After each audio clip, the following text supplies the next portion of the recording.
ನೋಡ್ತಾ ಇದ್ದವರೇ ಮೇಲೆ ಕೆಳಗಾಗ್ಬೇಕು ಹಾಗೆ. ಆದ್ರೆ ಒಂದುಂಟಮ್ಮ, ಯಾರೋ ನನ್ನನ್ನು ಕೆಳಗೆ ಹಾಕ್ಲಿಕ್ಕೆ ಆಗುವುದಿಲ್ಲ. ನಾನು ಕೆಳಗೆ ಬರ್ಬೇಕು ಅಂತ ಆದ್ರೆ ನಾನೇ ಮನ್ಸು ಮಾಡಿ ಕೆಳಗೆ ಬರ್ಬೇಕು ಅಲ್ವಾ? ಮೇಲ್ ಬರುವುದಿದ್ರು ಹಾಗೆ, ನಿನ್ನ ಮೇಲೆ ಯಾರು ಎದ್ದು ಬೇಡ, ನಾನೇ ಮೇಲ್ ಬರ್ತೇನೆ. ಹೌದಪ್ಪ. ನಮಸ್ಕಾರ. ಇರ್ಲಿ ಇರ್ಲಿ ಇರ್ಲಿ, ಮಾತಾಡ್ಬೇಕು ಅಂತ ಧಾರಾಳವಾಗಿ ಹೇಳು.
ನೋಡುವವರಿಗೆ ತಲೆ ತಿರುಗಿ ಹೋಗ್ಬೇಕು.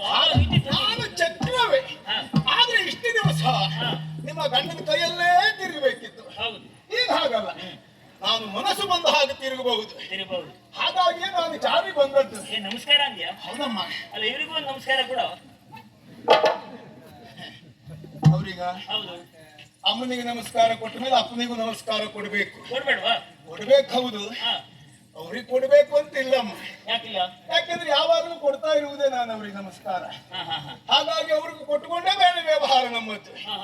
ಹಾಗಾಗಿ ಅದು ಕೊಡ್ಲೇಬೇಕಾದಂತ ವಿಶೇಷತೆ ಏನಲ್ಲ. ಅದಕ್ಕಾಗಿ ನೀವು ಬೇಸರ ಪಡಬೇಡ. ಅವ ನನಗೆ ಒಳಗೆ ಇದ್ದಾನೆ, ಯಾವತ್ತು ನನಗೆ ನಮಸ್ಕರಿಸ್ತಾ ಇರ್ತಾನೆ, ಅವನ ಕೊಡ್ಬೇಕು ಅಂತಲ್ಲ. ಅಲ್ಲ, ನೀವು ಇಷ್ಟ ಹೇಳಿದ್ಮೇಲೆ ಆಯ್ತು. ಯಾಕೆಂದ್ರೆ ಕೊಟ್ಟುಕೊಂಡು ತಕೊಳ್ಳು ವ್ಯವಹಾರ ನೀವು ಸಂಗಡ ಇದ್ದವರಿಗೆ ನಾನು ಹೊಸದಾಗಿ ಹೇಳ್ಬೇಕು. ಯಾವಾಗಲೂ ಜೊತೆಗೆ ಇರುವುದಲ್ವೇ ನಮ್ಮ. ಒಂದ್ಸಲ ಅವನಿಗೆ ಇಷ್ಟು ಕೊಡು ಅಂತ ನೀವ್ ಹೇಳುದು, ಒಂದೊಂದ್ಸಲ ಇವನಿಗೆ ಇಷ್ಟು ಕೊಡು ಅಂತ ಅವ ಹೇಳುದು. ಹಾಗಾಗಿ ಅಲ್ಲಿನಲ್ಲಿ ಲೆಕ್ಕಾಚಾರ ಸರಿ. ಅವನ ಭಾವನೆ ಉಂಟಲ್ಲ ನನ್ನ ಬಗ್ಗೆ, ಅಷ್ಟು ಸಾಕು ನನಗೆ. ಯಾಕೆಂದ್ರೆ ನಾನು ಹೆಚ್ಚಿನ ದಿವಸ ನಾನು ಹೇಳುವುದಿಲ್ಲವಮ್ಮ. ಯಾಕೆ ಎಲ್ಲಿಯಾದ್ರೂ ನಾವು ಹೇಳಿದ್ದೆ ಕಡಿಮೆ ಹೋದ್ರೆ ಹಾಗಾಗಿ ದೇವರಿಗೆ ಅವರೇ ಹೇಳಿ ಎತ್ತು ಬಿಟ್ಟು ಬಿಡ್ತೇವೆ. ಬಹಳ ಬುದ್ಧಿವಂತಾನೆ. ಹೆಚ್ಚು ಬರುವುದಿದ್ರೆ ಬೇಡ ಅಂತ ಬೇಡ ಅಂತ. ಆಮೇಲೆ ಅವ್ರು ಇಷ್ಟು ಕೊಡ್ಬೇಕು ಅಂತ ಲೆಕ್ಕ ಹಾಕಿ ನಾವು ಕಡಿಮೆ ಹೇಳಿ ಕೊಡುವಾಗಲೇ ಕಡಿಮೆ ಆಗುವುದು ಯಾಕೆ ಸುಮ್ಮನೆ ರಗಳೆ? ಅದು ಒಂದು ವಿಶೇಷ, ಯಾರು ಎಷ್ಟೋ ಕೊಡ್ಲಿ ನಿನ್ಗೆ ಹೆಚ್ಚಾಯ್ತು ಅಂತ ಏನು ಯಾವಾಗ್ಲೂ ಇಲ್ಲ. ಅಯ್ಯೋ, ನಮ್ಮ ಜೊತೆಗೆ ಯಾಕೆ ಹೆಚ್ಚು ಅಂತ ಆಗ್ತದೆ ಹೇಳಿ. ಇನ್ನೊಂದುಂಟೆ, ಏನು ಹಾಗೆ ಹೇಳದೇ ಇರ್ಲಿ ಕಾರಣ ಉಂಟು. ಏನು? ನಿಮ್ಮ ಹೆಚ್ಚಿಗೆ ಹೇಳಿ ಹಾ. ಅವರೇ ಬೇಸರಾಗಿ ಅವರನ್ನು ಕಳ್ಕೊಳ್ಳೋಕ್ಕಿಂತ ದೇವ್ರು ಹೇಳುವುದೇ ಒಳ್ಳೆದ ಸುಮ್ಮನೆ ಬಿಡ್ತಾವ. ಅದ್ಯಾಕೆ ಗೊತ್ತಾ? ಯಾಕೆ? ನಾಳೆ ದಿವಸ ಹೀಗೊಂದು ಹೆಸರು ಬರ್ಬೋದು.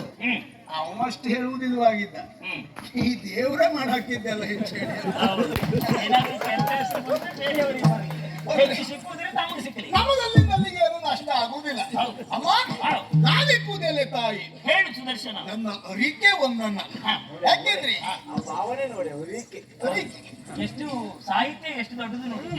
ಆ ಭಾವನೆ ಎಷ್ಟು ವಿಶೇಷವಾದದ್ದು. ಇದು ಕೇವಲ ಭಾಷೆಯಲ್ಲಿ ಮಾತ್ರ ಅಲ್ಲ, ಹಾ. ಭಾವನೆಯಲ್ಲಿಯೂ ಹೌದು. ಹಾ, ಹಾ. ಅಂದ್ರೆ ನನ್ನ ಮನಸ್ಸಿನಲ್ಲಿರುವುದನ್ನೇ ನಿಮ್ಮಲ್ಲಿ ಹೇಳಿಕೊಳ್ತಾ ಇದ್ದೇನೆ. ಹಾ.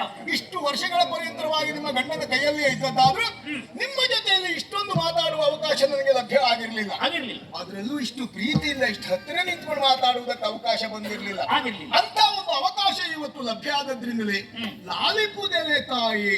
ಧಾರಾಳವಾಗಿ ಹೇಳು. ಮೈಯೆಲ್ಲ ಕಿವಿಯಾಗಿ ಕೇಳ್ತೇನೆ. ಏನು ವಿಶೇಷ ಸುದರ್ಶನ? ಇಷ್ಟೊತ್ತು ನಾನು ಅದನ್ನೇ ಮಾಡಿದ್ದೆ. ಹಾ. ನೀವು ಹೇಳಿದ್ದನ್ನೆಲ್ಲ ಕೇಳ್ತಾ ಅಲ್ಲೇ ಇದ್ದೆ. ಏನು ಚೆನ್ನಾಗಿ ಮಾತಾಡಿದ್ರಮ್ಮ. ಹೌದಾ? ಏನು ನಿಮ್ಮ ಗಂಡನನ್ನು ಹೊಗಳುವಾಗ ನೀವು ಬಳಸಿದ ಒಂದೊಂದು ಸಾಹಿತ್ಯ, ಹಾ. ಅವರು ಮಾಡಿರುವಂತಹ ಸಾಧನೆಯನ್ನ ಬಣ್ಣಿಸುವಾಗ ಅಪ್ಪ ಏನೋ ಬಣ್ಣಿಪೆ ಪತಿಯೇ. ಹೌದು. ಮಚ್ಚರಿತವ ಏನ ಬಣ್ಣಿಪೆ. ಇನ್ನು ಪ್ರಾರಂಭವೇ ಅಷ್ಟು ಚಂದ. ಹೇಳಿದ್ರಾ? ಹೇಳಿದ್ರಾ? ಹೇಗೆ? ಹೇಗೆ?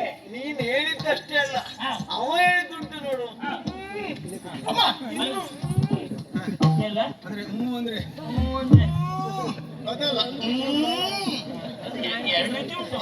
ಈ ದೇವ ಮಾತೆಲ್ಲ ಕೆಲವು ಬಾರಿ ಅರ್ಥ ಮಾಡ್ಕೊಳ್ಳಿಕ್ಕೆ ಆಗುವುದಿಲ್ಲ. ಆಗುದಿಲ್ಲ, ಆಗುದಿಲ್ಲ. ಅವ ಹೇಳಿದ್ದು ಅಂದ್ರೆ ಇದಲ್ಲ. ಯಾರನ್ನು ನಂಬಿದ್ರು ಅವರನ್ನು ನಂಬಬಾರ್ದು. ಗಂಡನನ್ನ ಈಗ ಅನೇಕರು ಹೇಳುವುದು, ನೀವೇ ಹೇಳಿ. ಯಾರನ್ನು ನಂಬುದಿದ್ರು ತೊಂದರೆ ಇಲ್ಲ, ಅವನನ್ನು ನಂಬಬೇಕು, ಇಷ್ಟಾರ್ಥವನ್ನು ಈಡೇರಿಸ್ತಾನೆ ಅಂತ. ನಾನು ಹೇಳುದು ಯಾಕೆ ಗೊತ್ತಾ? ಯಾಕೆ? ಸುಲಭ ಅಲ್ಲ. ಅವರನ್ನು ಅರ್ಥ ಮಾಡಿಕೊಳ್ಳುವುದಕ್ಕಾಗುದಿಲ್ಲ. ಕೈ ಹೊಡೆಯುವುದು ಒಂದ್ ಕಡೆ, ಹೊಡೆದು ಬೀಳುವುದು ಇನ್ನೊಂದ್ ಕಡೆ. ಏನಮ್ಮ? ಹೂ ಹಾಕಿದ್ರು ಅಂದ್ರೆ ಹೊಗಳ್ತಾರೆ ಅಂತ ತಿಳ್ಕೊಳ್ಳೋದು ಬೇಡ. ಹಾಗೆ ನಿಮ್ಮ ಗಂಡ ಹೆಂಡತಿ ವ್ಯವಹಾರ ನಿಮಗೆ ಗೊತ್ತು. ಬೀಳ್ಲಿಕ್ಕೆ ಉಂಟು. ನೀ ಮಾತಾಡು ಬೀಳ್ಲಿಕ್ಕೆ ಉಂಟು. ಮಾತಾಡು ನೀವು ದರ್ಶನ. ಅಮ್ಮ ಮತ್ತೊಂದು ಮಾತಾಡಿದ್ರಲ್ಲ, ಒಂದೇ ಕೊಟ್ಟು ಮಾತಾಡೋಧನ. ನೀವು ಈ ರೀತಿಯಾಗಿ ನಿಮ್ಮ ಲೋಲನನ್ನು ಹೊಗಳುತ್ತಾ ಇರುವುದನ್ನೆಲ್ಲ ಕೇಳಿ ನನಗೆ ಅನ್ನಿಸಿದ್ದು ಹೇಗೆ? ನಿಮ್ಮ ಲೋಲನ ಹೊಗಳುತ್ತಲಿರುವುದು ಸಹಜವು. ಹಾಗೆ ಅಲ್ವಾ ಅದು? ಸಹಜ. ಹೆಂಡತಿ ಗಂಡ ಹೋಗುದು ಅದೆಲ್ಲ ಸಹಜ. ಗಂಡ ಹೆಂಡತಿ ಮಾತ್ರ ಗೊತ್ತಾಗುದು. ಏನು ಮಾತಾಡಿ ಎದ್ದು ಬರಬೇಡಿ. ನೀವು ಅಲ್ಲಿ ಕುಳಿತುಕೊಳ್ಳಿ. ಸರಿ ಕೇಳಿ. ಅವ ಚೆನ್ನ ಹೇಳ್ತಾ ಅಲ್ಲ, ಇದ್ದಾನೆ. ಅವ್ರಿಗೆ ಏನಾಗಿದೆ ಅಂದ್ರೆ, ಎಲ್ಲಾದ್ರೂ ಅವ್ರಿಗೆ ನಷ್ಟ ಆಗುವುದಿದ್ರೆ ಅವ್ರು ಹೇಳುವುದೇ ಇಲ್ಲ. ಏನಾದ್ರೂ ಅವ್ರಿಗೆ ಪ್ರಯೋಜನ ಆಗುವುದಿದ್ರೆ ಎದ್ದು ಬರುವುದು ಅವರು. ಅಂದ್ರೆ ಈಗ ಹೊಗಳಿದ್ದು ಸರಿ ಅಂತ ಹೇಳಿದ್ನೋ ಇಲ್ವೋ, ಹಾಗಾಗಿ ಸಂತೋಷಗೊಂಡು. ಯಾಕೆ ನಾನು ಹೇಳಿದ್ದಮ್ಮ, ಈ ಪ್ರಪಂಚದಲ್ಲಿ ಹೆಂಡತಿಯಾದವಳು ಗಂಡನನ್ನು ಹೊಗಳುವುದು, ಗಂಡನಾದವ ಹೆಂಡತಿಯನ್ನು ಹೊಗಳುವುದು ಒಂದು ಸ್ವಾಭಾವಿಕವಾದಂತಹ ವ್ಯವಹಾರ. ಪ್ರಕ್ರಿಯೆ. ಆದರೆ ನೀವು ಯೋಚಿಸಬೇಕಾಗಿತ್ತಮ್ಮ, ಏನು? ಆ ತರ ಸಾಮಾನ್ಯ ಗಂಡ ಹೆಂಡತಿಯರ ಹಾಗೆ ನೀವಲ್ಲ. ನೀವು